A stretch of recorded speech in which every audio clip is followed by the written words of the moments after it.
Hello and welcome to the second episode of our Let's Talk Competition series. My name is Alexander Winterstein. I lead the communication team of DG Competition and I'll be moderating this second episode. The previous episode was dedicated to Article 102 and today it's the turn of Article 101. In the next hour, we'll try to shed some light into the recently revised horizontal block exemption regulations and the horizontal guidelines. The regulations, as most of you will know, provide a safe harbor for certain agreements concerning R&D and specialization arrangements. And the guidelines are there to help companies check whether their cooperation agreements with competitors falls under Article 101, and if they do, how to be properly assessed. So the purpose is more clarity and better guidance for companies to make their own assessment, which will help, we hope, also in securing the push for the green and digital transitions. Now, these new rules have multiple implications. They cover a wide variety of agreements, which we cannot cover all in this session. So we are going to zoom in on two aspects. One will be information exchange arrangements and the other one will be sustainability agreements. And I have an excellent cast of speakers with me here. First, our own Inge Bernaerts, Director for Policy and Strategy at DG Competition, Anneleen Straetemans, who is Global Legal Director at AB InBev, and Maarten Pieter, Professor of Economics at the University of Amsterdam. Welcome. We will try to organize our discussion in two blocks, basically. So in the first block, we will hear the general impressions from our speakers on the new guidelines, and then we will drill down into the specifics of information exchange and of sustainability agreements. So that's the first block. The second block will be dedicated to you, because we want to hear your opinions and we want to answer your questions via Slido. Let me say a few things about Slido. If you follow us via our website, the DG Competition website, you will see the QR code there. If you follow us via YouTube, you will see the QR code just below in the box. And otherwise, you will see the QR code popping up every now and then as you watch our discussions. And finally, I would really like to encourage you to interact and to share your impressions, your views, your comments via Twitter and via LinkedIn using the hashtag Let's Talk Competition, one word, hashtag Let's Talk Competition. So, let's talk competition. Inge, let's start with you. Can you take us a little bit through the rationale, the principles of the new horizontal guidelines? Share your views as to why this is needed, and also, more particularly, what kind of balance you and your team were trying to strike. Yes, with horizontal agreements, we are really at the core of antitrust policy. Agreements, concerted practices between competitors are indeed the bread and butter of competition law. It's generally the first thing you hear about when you take a course in competition law. And also when you hear about our enforcement actions, it's often about hardcore cartels, anti-competitive agreements between competitors. So such agreements are looked at traditionally with some form of suspicion, but actually many of the agreements between competitors are pro-competitive. That means that the efficiencies which they generate, including for the customers, actually outweigh the disadvantages of such agreements. And that is why, indeed, you mentioned it, Alexander, we have block exemption regulations in place since many decades, exemptions for cooperation agreements on joint production, on specialization, on research and developments. And if companies and their advisors follow the bright lines which are indicated in these block exemption regulations, the agreements are in principle rubber stamped as approved from a competition perspective. But there are many other forms of agreements in place, standardization agreements, information exchange agreements, joint purchasing agreements, for which companies need to self-assess case by case, taking into account the specific factual and economic context of the agreement, whether there is compliance. And in order to help them to do so, we thought it was useful to bring together in a single document lessons that can be learned also from our case practice, from the case practice of national competition authorities, from the courts as well, and to consolidate them in a single document where we set out how to interpret and how to assess when there is a restrictive agreement and how to assess when the conditions for exemption are being met. And after an introduction in which we look at these general principles, we touch upon different types of agreements and we give a bit more detail there on how to take care of that self-assessment, and we give some concrete examples. Now, where we have to strike the balance, I think we must realize that assessing horizontal agreements will never be as simple as to check compliance with speed limits. And sometimes we hear from respondents to our public consultation is that they would very much like very bright lines, but that's not always possible. So where we have tried to strike very much a balance is in being concrete on the basis of sort of illustrations with concrete examples, but nevertheless to remain sufficiently generic as well in order not to create false expectations or false legal certainty. So I would recommend everyone who is to deal with horizontal agreements to at least read the introductory chapter. That's where we bring about the mechanism, the structure for doing these assessments. And it has some novelties as well, for example, on the interplay between partners and joint ventures and their joint venture. It also gives some indications on where SMEs in particular should not be worried about infringing competition rules inadvertently. Thank you. Now, Anneleen, picking up on what Inge just said, as someone who works within a company, advising other colleagues in that company on a daily basis, what's your feeling? How do you use these guidelines concretely? And from that perspective, how useful are they? Is there something missing? What's your first general take on the guidelines? I mean, the horizontal guidelines are immensely useful for our day-to-day practice as in-house counsel. Most of my team, and I think this will be very similar in other companies, are true generalist lawyers. So when it comes to very specific antitrust questions, guidelines like these are simply needed because these lawyers may not always be antitrust lawyers. What I particularly like about the update of the horizontal guidelines is that they very neatly summarize the state of the law on Article 101. So as Inge mentioned, they really incorporate a whole body of case law now. And so for me, these guidelines are almost like a crash course in Article 101. And it's where I would direct my team to always when they get a question on horizontal issues.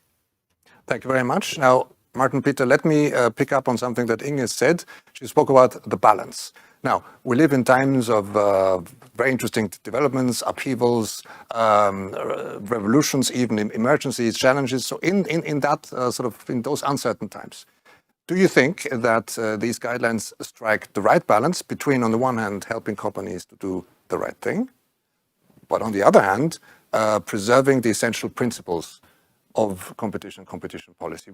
What's your sense about this balance? Yes. Well, indeed, we are going through a bit of a perfect storm, you might say. Huh? So the globalization was blamed for the short supply of face masks during COVID. There's a fear for state aid coming from China and the US. And now also with the high electricity prices, gas prices last summer, concerns that maybe we should redesign energy markets. So there's a storm, and in the meantime, the main underlying major threat, I think, is climate change. So a very important concern. And in that perfect storm, I think we have to be a bit careful that we do not let sound economic principles of competition blow away. So the tent of competition should not blow away in this perfect storm. And at the moment, it seems that DG Competition or Commissioner Vestager is one of the few people hanging on to the tent pole to prevent that tent from blowing away in this storm. Now, the horizontal guidelines, and then I'll get to your question on balance. So the horizontal guidelines, of course, the hot topic is Chapter 9 on sustainability. We're going to talk also about information exchange, but that is the hot topic. And there's really reasons to be skeptical about the idea that collaboration amongst big business is going to do a whole lot to solve climate change, I'm afraid. So these green intentions that are being pledged, we know that we have to be careful because it's economics 101. We know that firms do too little in terms of sustainability. And that's the classic externality problem. If the social cost to the environment are not priced in, then companies will produce too much and pollute too much, and we should do something about it. And we know how to do something about it, namely essentially taxation and maybe some subsidies. But we also know that if you allow companies to collaborate, then they're not going to necessarily do more sustainability efforts. They're going to rather do less, essentially. And so our basic attitudes should be that we are skeptical of sustainability agreements because they might decrease sustainability efforts in comparison to just not touching it and letting competition go. And from that perspective, I think that the horizontal guidelines are, certainly Chapter 9, is too invitive still. It's too invitive for collaborative initiatives. Maybe I can explain that a little bit later to my taste. Still, and then I'll come to a close on this first question. So, given the mighty private interests that are behind this, I think that DG Competition the team struck a good balance, and I know that must have been difficult. Because at least, and that I think is the springing point here, at least it kept consumer compensation requirements strict.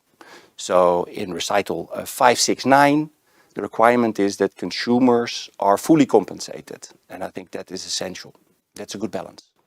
Thank you, Maarten. Pieter, you mentioned already a few hot buttons that we will push in the second round after this one, because let's first have a look at information exchange. Now, Inge, this is a chapter that has been expanded, rewritten, enriched. What do companies have to do now? I mean, do they have to change their behavior? What has changed? Is there a new world for companies out there, or is it more or less unchanged? Well, information exchange indeed is one of these very traditional forms of agreements which can be both anti-competitive or pro-competitive, depending again on the factual and economic circumstances in which the information exchange is taking place.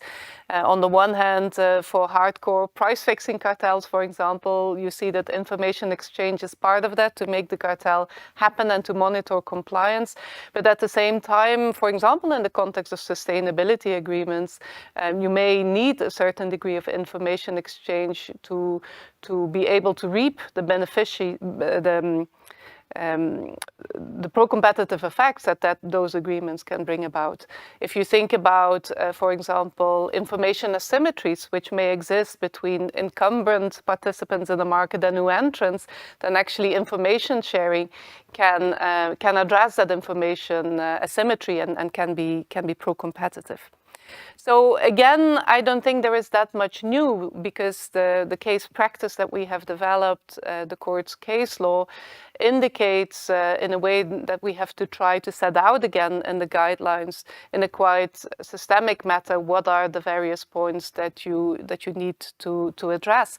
And I think in essence you will be able to say this better from an in-house and from a compliance program perspective. But I think in essence it's always the same questions that you need to ask yourself.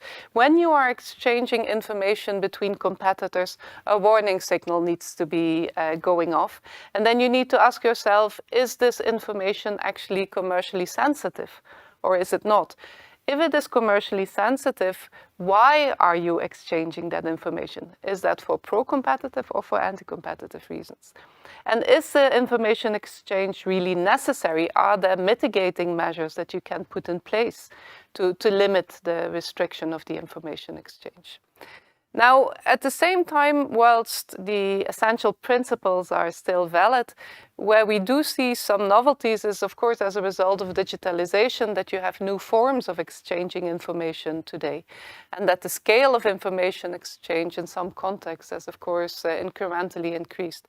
Think about the large databases, data pools, think about algorithms, think about automatic analysis of large data sets. And also there, we think that the core principles are still very much relevant, but of course you need to apply them in a novel context, and that's also what we have tried to do in this version of the guidelines in particular, to address some of those elements more specifically as well. Finally, what we have tried to do in this chapter is to dispel some myths, or at least some instances where we thought companies and their advisors were sometimes reading too much into the previous guidelines. One of these elements is, for example, that we sometimes heard that if information is shared publicly, that by definition that cannot give rise to anti-competitive information exchange. That is, of course, not correct, and we say so explicitly in this version of the guidelines. Also, through public signaling, you can give rise to an anti-competitive information exchange.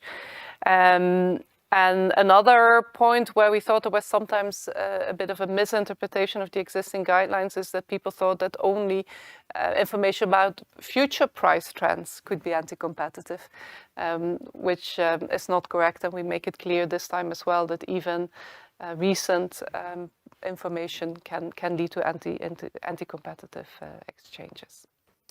Anneleen, I think there were a couple of keywords already for you, so I'm going to ask you a very similar question on all the subjects that Inge mentioned. For you, as an in-house counsel, as somebody who deals with compliance on a daily basis, do these guidelines offer sufficient clarity and guidance for you? Inge mentioned digitalization.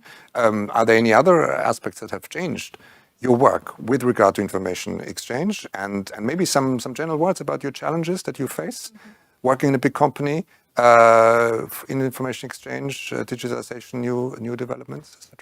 So to your first question, yes, the chapter on information exchange is super helpful, and I think it does provide sufficient guidance to in-house counsel, I should say, because I think if you would leave business stakeholders just with the guidelines, the topic is still a little bit too complicated, I think, to rely just on the guidelines. And I think there's two aspects of how the world has changed, I think, that make the topic of information exchange more complicated than before. The first one is on what is horizontal these days. And you see, also driven by digitalization, that you have more and more companies that start venturing into adjacent business areas, that start moving across their supply chain. They become suppliers to some of their competitors. And so who is a competitor and what is a horizontal exchange is not always straightforward in that context. And of course, the horizontal guidelines do refer to these exchanges among competitor customers, and the chapter on that in the vertical guidelines. But I think there, as I see that those instances increase more and more, I think more guidance would be helpful. And then the other thing is that the guidelines still very much depart from a classic information exchange scenario where there's almost an active desire or an agreement between companies to start exchanging information. I think with increasing digitalization, I think more and more companies find themselves having access to data. And then the question is, should they have access to that data? And that is, for example, because they provide a platform or a tool that they make available to either their customers or other competitors. And I think in that context, the guidelines don't always specifically address that type of exchange. And it's particularly in that context that it is difficult to apply a standard antitrust assessment where almost on a case-by-case, data point per data point, you start assessing, okay, should we have access to this information or not? Can we use this or not?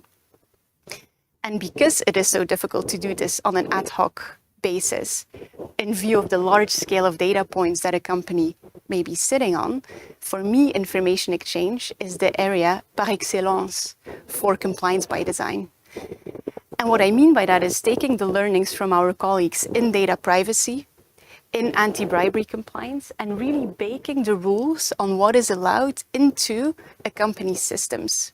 So that would mean that when commercial colleagues access a commercial dashboard, giving them all sorts of insights and data points, they only see what is allowed because the systems have already filtered out what is commercially sensitive or what is not allowed. And for me, this has been a hugely interesting area when talking about antitrust compliance, is how do you automate antitrust compliance? And particularly working together with a completely new set of stakeholders in a company, because it's no longer just commercial colleagues who are relevant for antitrust compliance programs. It's also the people building our data and our tech stacks, so the data architects and then the data scientists who help us model the output and who help us model the dashboards that our commercial colleagues can access. And I think for me, that is where the antitrust community can still learn a lot from, well, our data teams, but also from our data privacy experts. Thank you very much, Anneleen. Maarten, Pieter, digitalization has been mentioned now a few times. So I'd like to ask you about your take on digital collusion, on the use of algorithms. Do you think that in view of all these developments, do the guidelines capture that adequately? Are they sufficiently precise, sufficiently concrete? That's one thing. And the other element I'd like to ask you about is what you think about how information exchange is being treated in the guidelines with regard, or read in conjunction with other types of agreement covered in the guidelines. So I think both angles would be interesting for our viewers, the digital side and the relation to the other agreements. No, so I also think maybe it could have been, let me first say, I think this chapter is fine and an improvement over the previous one. Still, it could have been maybe a little bit more advanced. Of course, this is a well-established area. We know a lot. At the same time, economic theory is still developing on what kind of information exchanges are and are not necessarily sustaining or generating collusion. I appreciate what was mentioned, the unilateral aspect, so the signaling being a problem, and if you give information in public, that is not necessarily safe, because we know that also even ex post, after you've decided on prices and you communicate them, that can still have an anticipation and effect. And this is where the boundary of some of cartel literature is. So, but one remark I have is that that maybe we know that there's lots of improvement in communication technologies. It goes very, very fast. Artificial intelligence, so on. The flow of information is fast. That goes in both directions. That also makes monitoring within the cartel more easy. But it also makes it more easy maybe to defect sometimes, because you can find customers quicker and so on. So all of that. That does not necessarily ring true fully in the guidelines. They're still a bit too conservative, let's say. In particular, is the main excitement in the cartel literature is at the moment about pricing algorithms autonomously colluding. So not intentionally, but companies happen to have this software, and then the software goes out there and it starts colluding. And there's questions about liability then. That the guidelines do not necessarily pick up. Actually, there's very much a perspective of classic collusion being facilitated by algorithms. That's what rings true in the wording in chapter 6. It's even specified that training algorithms could be a good thing, and it's for information sharing. And that's exactly this kind of training is exactly a concern in the literature. And since artificial intelligence is so fast moving, we will have to probably do with these guidelines for another 10 years or so. I would have liked to have seen maybe a little bit more advance here. So the liability that companies face, when should they be concerned about adopting pricing algorithms? What kind of conditions? What should in-house compliance look like? Harvard Business Review, there's articles warning companies not to use pricing algorithms, for example. At the same time, these pricing algorithms also can have all sorts of efficiency benefits. And so that would have been maybe helpful if the Commission would have been able to give a little bit more guidance on that. Now having said that, I myself I'm not terribly concerned about that autonomous collusion yet, because in the literature, the few algorithms that do find super competitive prices, they happen to be very much set up for that purpose. So they are programmed in a way that the companies do not deviate from the algorithm, also not when that is profitable. And so as long as we have a little bit of entrepreneurial activity around these softwares, then you should expect some defection. But still, one wonders, aren't algorithms themselves also information? So one direction in which guidance could have been given, maybe, a little bit of more guidance could have been the question whether competitors can use exactly the same sort of software, exactly the same type of software, because that's where the literature finds supra-competitive prices. In Q-learning, everybody uses exactly the same software with exactly the same parameters, the training, but also experimentation parameters and so on. So maybe one piece of advice would be that companies need to independently design their pricing algorithms. They cannot have one that is exactly the same copy of what their competitors use. And if they do have them so particularly exactly the same, then that would smell like collusion. That would maybe be a dimension in which a little bit more guidance could be given. That said, this is the boundary of research, so I suppose that's maybe for the next. Let's move to the hot, exciting topic that the guidelines cover: sustainability agreements. I'm going to start with you, Anneleen. We all know about the importance of tackling climate change. Now, the question for you also as an in-house counsel is, do the guidelines provide sufficient clarity? Do they give sufficient guidance for you to really use them for the problems that you face, challenges that you face every day in the office? Well, first, I think it is extremely commendable that the Commission took on the challenge of writing a chapter on sustainability agreements in the guidelines, because in a way it was not strictly speaking necessary, and it is hugely controversial. So for me, it's kind of a policy example of better done than perfect. And I'm super curious to see how it will be put in practice.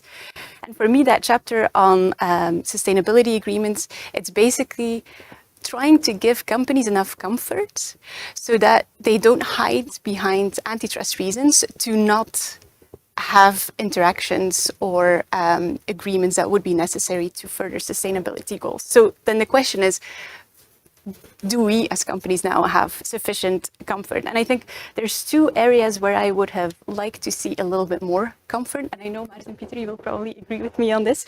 But the first one is on the notion of agreements falling squarely outside of the scope of Article 101. And I think there is established doctrine that could have been used a bit more to exclude agreements where there's so very clearly a sustainability benefit and an impact. For example, under the doctrine of ancillary restraints, to which there's a reference in a footnote, but I think having that more clearly in the body of the guidelines would have been helpful. Or using the de minimis notice a bit more. Again, there's a reference in one of the footnotes, but stretching that a little bit so that some agreements don't have to go through the very tight jacket, I would say, of an Article 101.3 analysis would have been helpful. So that is the first one. The second gap I see is more when it comes to the practical implementation. And so I like to refer to that gap as the evidence chicken-egg problem. So this is when an agreement has to be assessed under Article 101.3, and how as a company do you even start going about that? Because the first obvious chicken-egg issue I see is with the notion of efficiencies, so the benefits. It's difficult to see today what methodology will be sufficient to quantify certain benefits. And it's difficult to see how you will weigh, or how you have to weigh, qualitative positive benefits against obvious quantitative restrictions of competition. And I think a price increase is the best example, right? How do you weigh the fact that a product is being produced more sustainably in whatever form against a price increase? There's just an element of evidence where I think it's going to be challenging for companies to come up with that evidence. The second chicken-egg issue I see is with the notion of indispensability, because the guidelines make it very clear that when there is already existing consumer demand for a more sustainable product, that there's no need for a sustainability agreement in the industry to then produce that product. But I think that is not necessarily how markets work, particularly consumer-facing products. Often it is the industry and the companies who generate demand. And I think particularly in a sustainability context, sometimes the whole point is to kill a market, so to make the demand go away. And so it's difficult to see how you should then look at what point is there a demand from consumers. And the third, and this is arguably the biggest chicken egg issue, and I'm sure the audience will have questions on that too, is with the notion of pass on to consumers. And I think a lot has already been said and written about, you know, do consumers outside or stakeholders outside of the EU not count? But for me, I want to raise another point, which is that currently the guidelines rely on this notion that it's consumers of the present day consumers of the product at issue who need to see at least a fair share of the benefits. And for me, this goes counter to the true core of what sustainability is, because what sustainability is, in my view, is to act today in a way that will help and further future generations. Is to make sure that the world is still here for future generations to come. And the guidelines do refer to future benefits and do give, do support the fact that future benefits can be taken into account. But again, from an evidentiary point of view, since you have to be able to prove what consumers want and what they value and what they are willing to pay for, you simply cannot have any objective evidence of that when you're talking about 2, 3, 4 generations down the line. And so my fear is that the way the current analysis and the framework works is it will overly rely on present day benefits for present day consumers. And I think the whole point of sustainability is that we should be thinking about 3, 4, 5 generations down the line. And I just don't see how you can prove benefits for those consumers who are not even born yet. Right. I think, Maarten, Pieter, we're probably going to have a slightly different take on this issue from you. You've said already in your introductory remarks that you are somewhat skeptical about the ideas that companies will actually achieve sustainability goals necessarily by cooperating. So for you, what's the most important aspect of the sustainability chapter? Has the Commission been sufficiently vigilant? Is there a risk of greenwashing? What's your take on the sustainability chapter from your point of view? So as I mentioned, I think the guidelines have struck a reasonably good balance with exactly this point of requiring full consumer compensation. And I can explain why that might go counter the idea that it should be about total welfare in future generations. It should be, but the reason is essentially that if you stay strict, then you can demand more sustainability from companies. But indeed, as you said, I've tried to contribute to this debate for quite some time now. And the basic, so we have to take a step back, because it's a very sympathetic idea that companies in collaboration say they would like to take sustainability efforts. But it's really not a proven idea that this is actually working. And that should be a basis for being a bit skeptical about these kinds of policies. It's not the case, what is sometimes claimed, that the cartel prohibition or competition policy in general even would be in the way of sustainability initiatives. That is not the case. When competitors are allowed to do collaborative agreements, they typically have incentives to do less than in competition. And the reason is that even if there's a little bit of willingness to pay, a little bit, not a full willingness to pay for all the social costs and so, but even a little bit of willingness to pay, then companies are competing on the dimension of green. And of course we have to be careful. So we have to, for example, be careful that there's no greenwashing claims. So it's fake green what companies are doing. And the Commission has a beautiful program to do that as well. And national competition authorities as well. They fish out greenwashing attempts by companies that pretend to be green that are not green and so on. But apart from that, so if we solve that monitoring and we can rely a little bit on the company's claims, or the real claims, and as said, there is a framework established for that, then companies will compete on the dimension of green, and that will drive them to clean up their act. And if they're going to get together, they have incentives to instead reduce their efforts and save on the transition costs that they see coming, and keep it a bit slow and maybe postpone investments and so on, and hang on to to their dirty ways of doing things.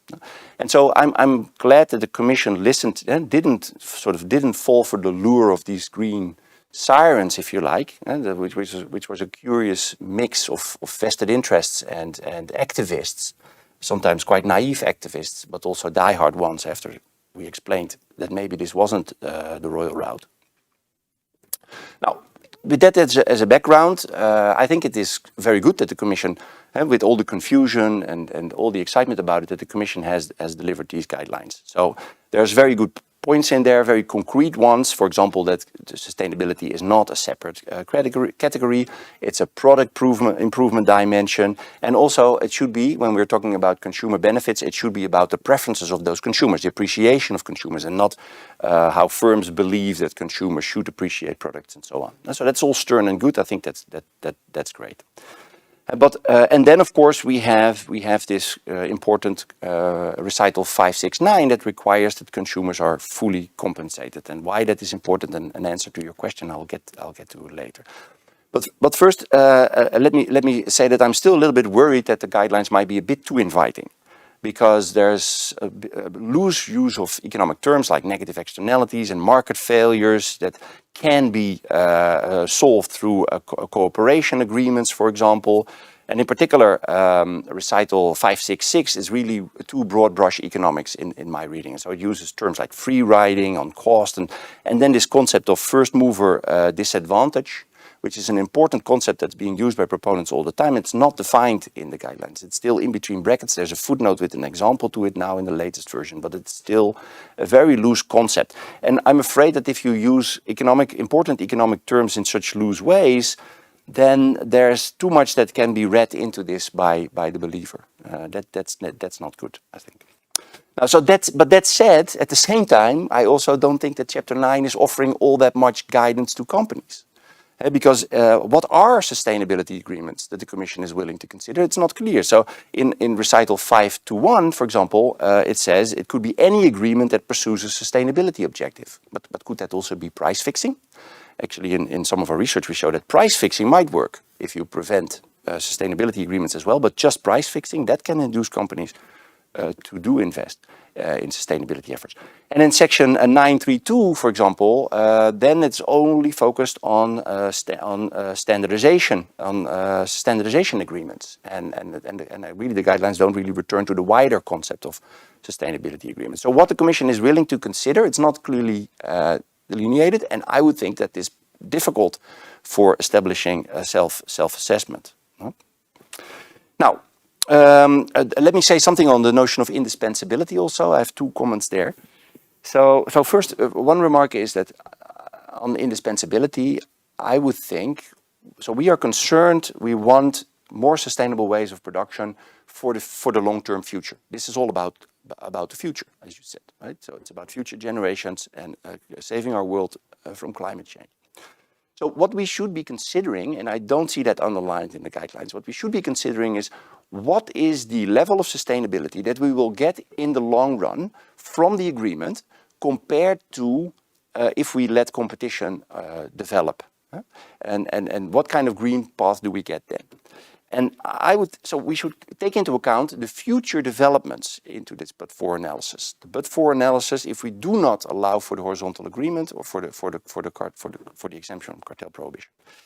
And my fear is that from studying these incentives and the literature so far, that companies might do a little bit of green extra in the short run in order to pass the 1013 requirements now, but then bring their industry on a flatter sustainability development path than would have developed, the steeper path would have developed if there would not have been an agreement. And so I think we should be very careful and mindful of the fact that that might happen, and so that in the long run we're getting less green than we would have been getting if we wouldn't have allowed an agreement. And the problem, of course, is that we will never know. So if we are going to allow an agreement, how we will ever know the but-for green level, that's going to be very difficult. But for prices already very hard to find econometrically. Now, and the second remark to indispensability is that I would have hoped to have seen a little bit more guidance on what the Commission would be willing to consider as means less restrictive of competition. Is this necessary? Well, only if there's not a less competitive, less restrictive means. And does that include maybe also some trade association that is at arm's length from the pricing strategies and the sustainability strategies of the companies? Is it maybe even, so it's maybe monitored by an NGO?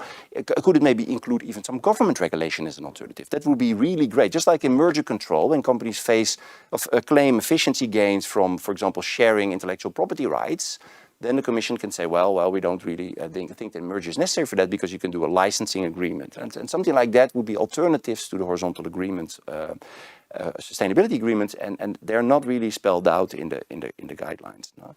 And that's a pity, I think, because that the danger of cartel greenwashing that we warned for could be partly mitigated with this tougher indispensability requirement. Now, one more concrete point, and then I'll stop for now. One more concrete point is that there seems to be a bit of double counting when we're looking at the benefits for consumers. And I do think we can count benefits for consumers. Economists can deal with this. Environmental economics has a lot to say about the value of reductions in emissions and so on, for example. But there's a bit of confusion in the later recitals, so 571, 572, 573. It distinguishes use value benefits.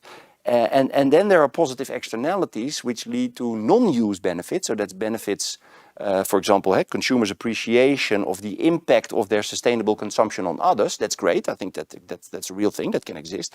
But then there's also collective benefits, and those collective benefits, separate category, are a bit strange, I think, because those are specified. They say that said that the guidelines would count those towards an agreement, even when consumers are unwilling to pay for the green.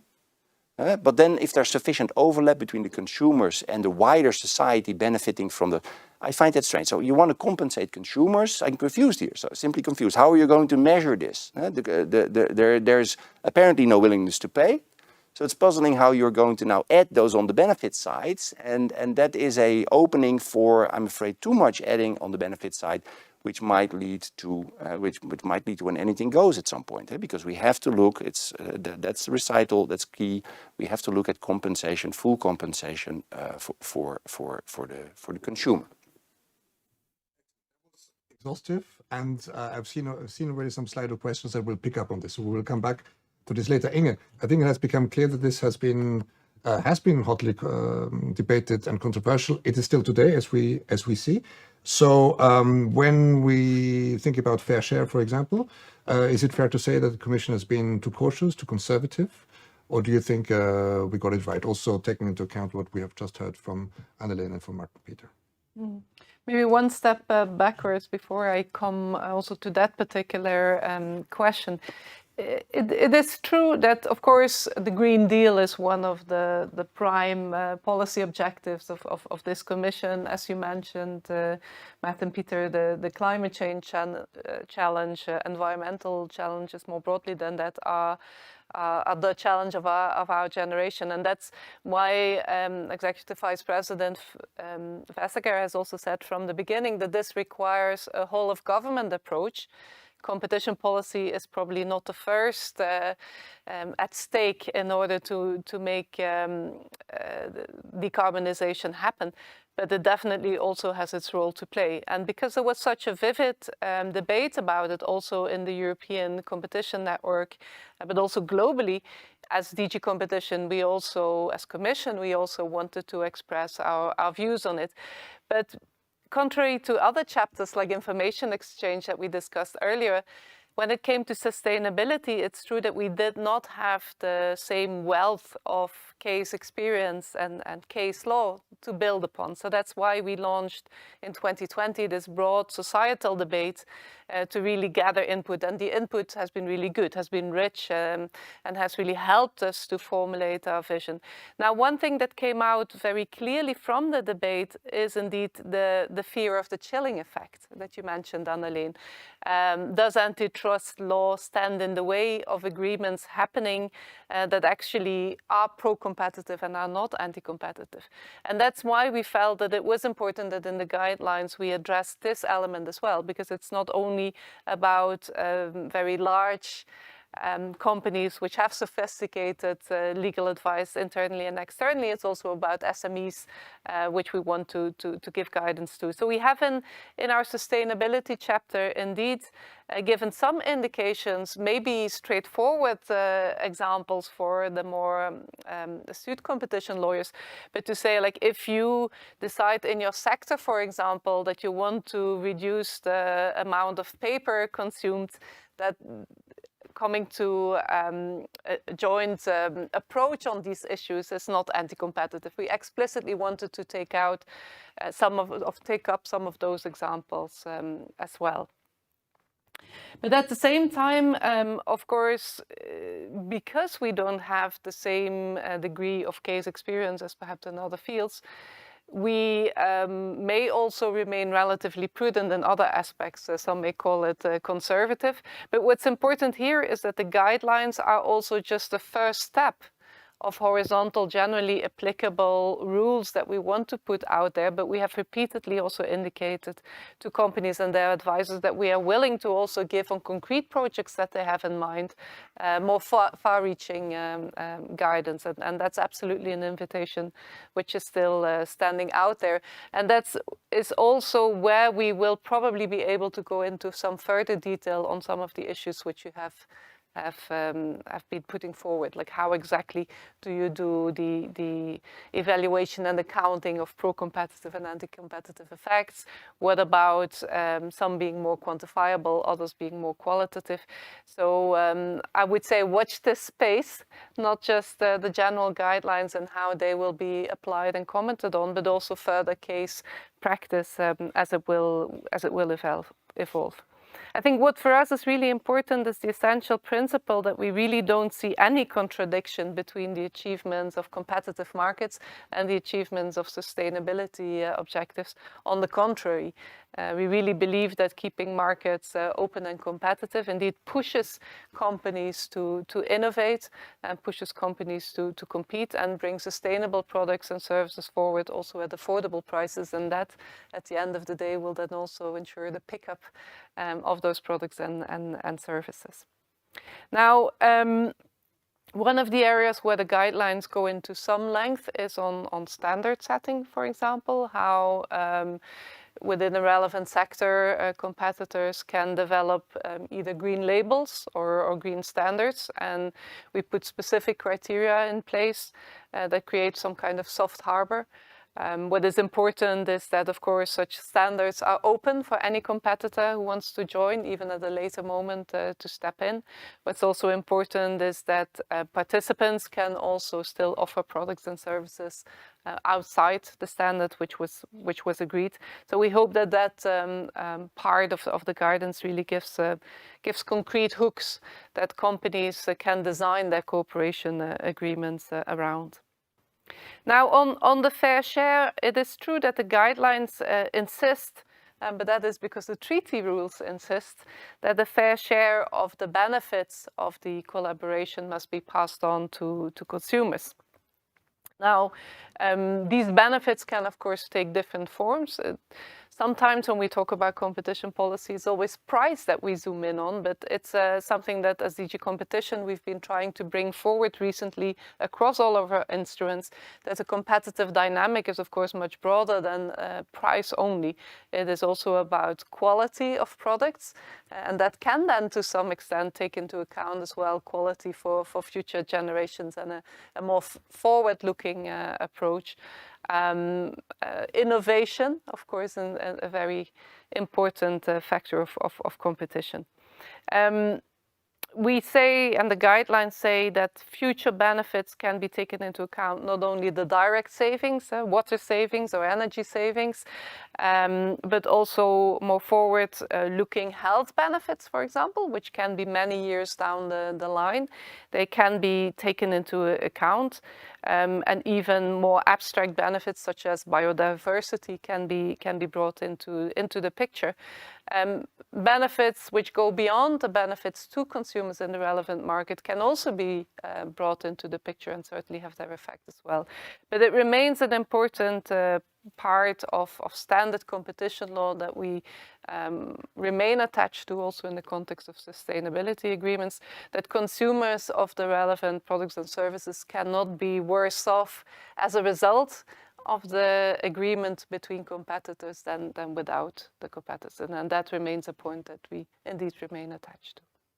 Very good. Now let's turn to you, the audience.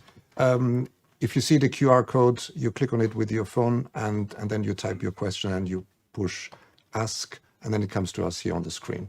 And there's one question that I've been seeing already for a while, which is the issue of full compensation. So how can consumers be fully compensated? Is this something maybe you want to have a take on that, or you, Anneleen? Just one thing, please keep it short, because we are slightly behind schedule. So please, short replies. Let's start with compensation. Yes, let's say something. So we think of individuals as having a utility function, so preferences, and so people appreciate sustainability. They appreciate the fact that they get a cleaner environment, or they get a long run less antibiotic resistance, and so on. So public goods are appreciated in people's utility functions, and so we can take that into account. That translates sometimes, when it's tied to a product, also in a higher willingness to pay. But there's free rider problems, which is also a term used in the guidelines. Now, and typically then the government is looked at to regulate this and tax people and make them that way, make them pay for the production of the public good, not private horizontal agreements with anti-competitive effects. So from an economic point of view, it's not a problem to think conceptually and also practically about how you can do this type of compensation. Now, I promised to explain why full compensation is key and I think it's a good aspect here, rather than something that goes against this idea that it should be about future and total welfare.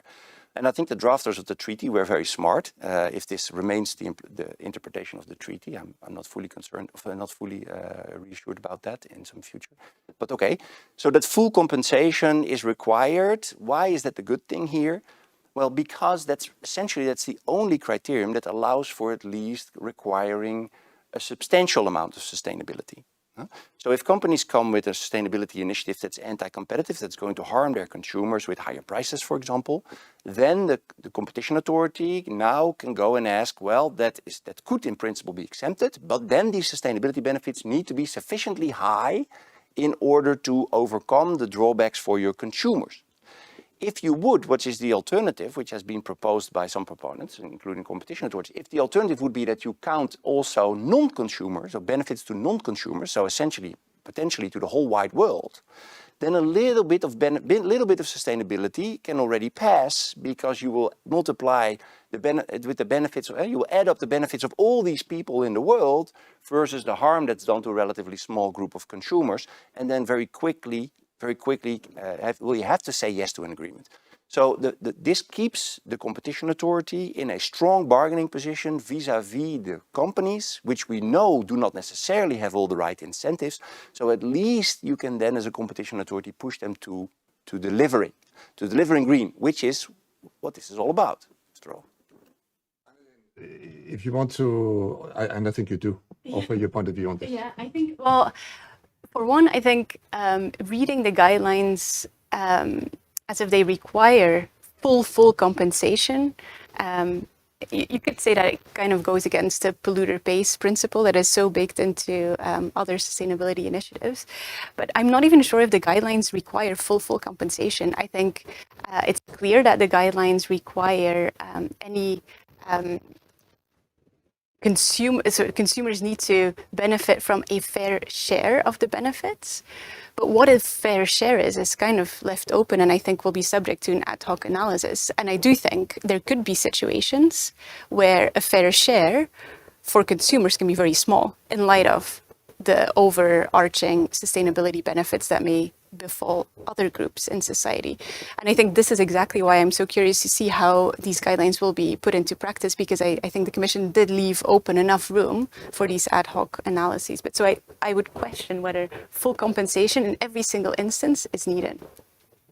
Speaking about future clarification, Inge, I would like you to give you the next question, which is, in case of doubt, would it be possible for companies to obtain guidance on concrete initiatives? I think that goes directly to you. Absolutely. By all means, our doors are open to provide such guidance. As I said, we have tried to give a first level of guidance, but we recognizing that that's still a relatively abstract level in the horizontal guidelines. But we are also willing to give guidance on an individual basis. We have last year updated our notice on informal guidance, in which we have said that we are willing to do so, and we mentioned a couple of types of agreements for which that would be in particular the case, and sustainability agreements are some of those. And we would even consider Article 10 decisions under Regulation 1 in cases which deserve this. Typically, if you have projects which require really large investments upfront from the parties, and the highest level of formal reassurance is needed, that the project is in line with competition rules, we're even willing to consider that. Very good. There were two questions that were very much linked to the first one, which have now disappeared from the screen, but I'd like to put them to you anyway. And the first one was whether sustainability agreements which lead to an increase in price for consumers, could they be okay, or could they never be okay from a competition point of view? And the other one was whether there are any objectives in your opinion that can be only achieved or almost only be achieved with an agreement as opposed to competing, one against the other. I let you pick maybe Anneleen from a company perspective, and then the other two, and then we go to the next question. Maybe I'll pick up on the second question, right? So whether sustainability agreements are needed at all. And I think it's just a question of time, to be honest, because you could say, well, if, for example, it's clear that from a sustainability point of view, a market or a product should be phased out, you can have legislative initiatives that ban that product or that substance altogether. The question is just, do we have time? And I think many of us have, in a national context, but also at a European level, we are seeing how difficult it is to really advance a sustainability agenda. And so, in my view, yes, sustainability agreements coming from the industry will be needed simply because that will be quicker. And second, where there is a legislative initiative, often there are still a lot of areas of gray where companies will need to come together and agree on how to implement certain sustainability initiatives. And so, in my view, yes, there is clearly a need for sustainability agreements among companies that add to existing legislative initiatives. Maybe pick up the first question then, and also something that Anneleen said.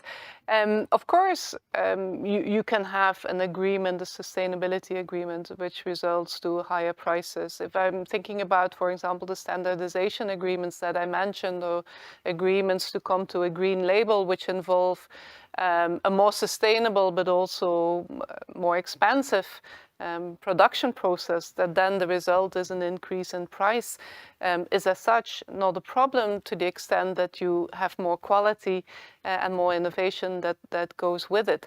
I think where it becomes more difficult, and you alluded to that, Anneleen, before, is if competitors come together and agree to suppress certain consumer demand. Because there, I think the question also arises not just from a competition perspective, but also from a societal perspective. Is it businesses that should make that choice, or is it then someone representing the public interest in a democratic process who, through legislation, for example, makes that choice? But that you can have sustainability agreements which lead to a certain price increase, I think that is absolutely possible. Can I pick up on the price increase point? Because I do think there is an element of establishing what the base price should be for a certain product, which is relevant in a sustainability context. So what I mean by that is that most likely there are certain products that we consume today that are priced at a price that is not accurately reflecting the true cost of the product. And so it will be interesting to see, in a context where a sustainability agreement leads to higher prices, whether there will be kind of a reverse engineering to see what is actually the right price of this product, and is the current price actually too low, and so it is not strictly speaking, a problematic price increase if we bring the price of that product to the normal level. I'd like to ask one more question, which pertains to information exchange, and I think that it would be good to have the last one on this, which is about companies, listed companies, but also non-listed companies. How can they inform the public about their future business plans with a certain degree of precision, without falling foul of the competition rules? Can they do that? Do they have to be extra careful? Any advice to give to them? What kind of announcements they can make? Where they have to be extra careful? Who wants to take that? Inge would be, of course, but also Maarten, Pieter, since information exchange was something you've been looking into. No, I don't think I have something intelligent to offer there. I did have a whole lot to say about the previous discussion, but maybe if I can, working for a listed company, of course, we have a lot of disclosure rules internally. Most are driven by simply stock market rules in the sense that, whenever there's something material, there's a whole process before you decide what goes externally. So I don't think it's necessarily problematic, because we do look at what is being disclosed externally, and if there's something commercially sensitive, then that is obviously not being disclosed externally. Most often also, investors will be interested in the bigger picture. If you're a multinational company, they will not be interested in which product will you launch in which market by when, which would be interesting for competitors. So I don't necessarily see that as the biggest issue. Okay, Maarten, Pieter, you have something no, crossed your so mind? I had something prepared to say or when you were talking about I also underlined the democratic mandate aspect. I think it's very problematic if companies are going to decide what consumers should. And I'm totally not convinced that it's going to be faster. So regulation is slow, but we have also horrible stories about companies taking forever to recycle, to set up a recycle system and so on. What is fascinating, I think, and an area where we should have more research is what are these first mover disadvantage situations? So I can imagine you're stuck in a gray equilibrium and it needs a little push, and then it goes to a green equilibrium, and maybe you should allow the companies to get together once in order to coordinate to go to the green equilibrium. But there's very little literature on that. That's also why I'm concerned the guidelines feature it so prominently. We need to understand that much better. And it leads to insights such as maybe we should allow only a very short-term transition agreement and then cut it off real quick, for example. So those would be dimensions in which the guidelines could extend maybe, but you said it's going to develop in practice. Right? For example, our informal guidance notice allows for that flexibility as well, to say, okay, we have now this first period in which under certain conditions you go ahead and implement the agreement, but there's also a possibility to come back to the matter after a couple of years and see whether there are adjustments needed or not. But I think we rather do this on the basis of a concrete project, looking at those parameters than doing it in our, by definition, rather generic horizontal guidelines. Very few so far. Yeah. Thank you very much. We've been very disciplined. It's 14:01.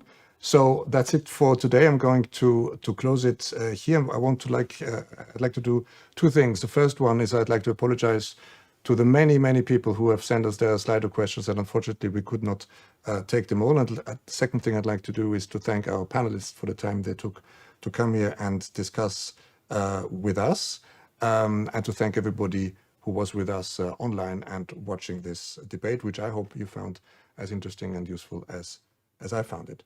Now, there will be more episodes of this series on other interesting topics, and we will tell you more about that after the summer break, so watch this space.